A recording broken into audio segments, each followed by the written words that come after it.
Hi folks, today we've got something somewhat controversial, something you never knew you wanted, or possibly never actually wanted. This is the illogical progression of the strange decision to start making double barrel pistols.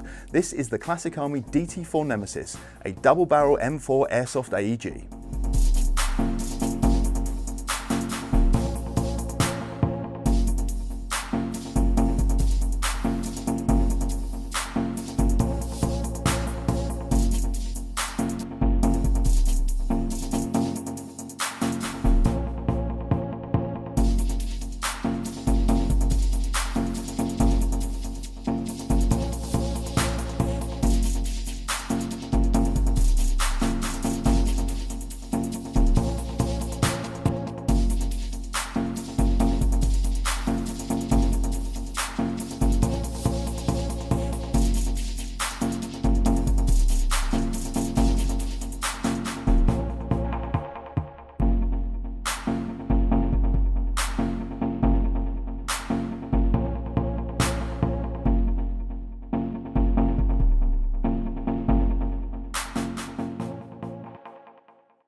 Yes, you heard that right. This is an electrically fired, full auto capable double barrel airsoft gun.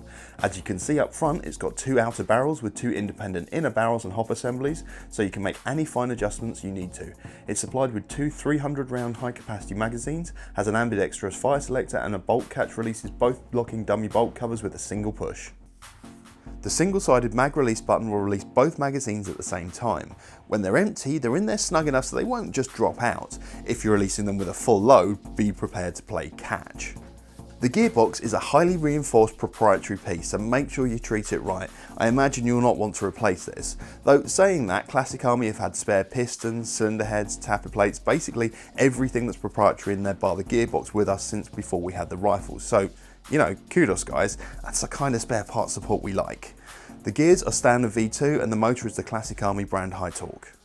The pistons are joined together, so as you fire it's shooting two BBs at a time, not sequentially like a DSG style setup. Oh god, please don't DSG this. Also, this means that when you're firing, if one of your mags misfeeds, the other barrel will still fire the BB as normal with almost no ill effect from the loss of pressure from the other barrel.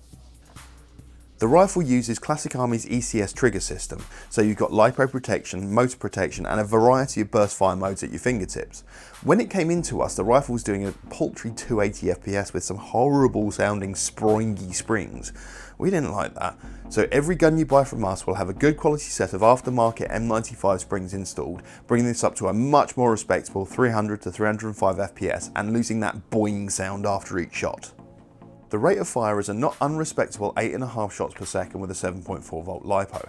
As you can imagine, even with a high torque motor, this gearbox is dragging back two pistons with two M95 springs there, so almost double the amount a standard UK AEG would usually have to cope with. I think it's doing pretty well. This is a well put together gun. It's heavy, it's 3.5 kilos with no mags or batteries, and to put that in perspective, a G&G Predator weighs in at 2.5. It feels solid, the balance is a little bit more front heavy than usual, but nothing major. The sliding stock gives you a load of room for a decent sized battery. I can imagine this setup will suck most batteries dry in double quick time, and it feels comfortable to hold in sight. The supplied folding and locking sights are a nice touch, and the M-LOK rail feels surprisingly ergonomic, but would definitely benefit from a foregrip. So, the gun you never knew you wanted, but does it have a place on the UK airsoft scene? And who's going to be the mug carrying 16 mid-caps trying to MilSim this deranged creation? Let us know what you think in the comments. Are you scoping one out to go with your double barrel Mexico Drug Lord 1911? I might be. It's actually surprisingly affordable. So, that's the latest cracked creation to hit the airsoft scene.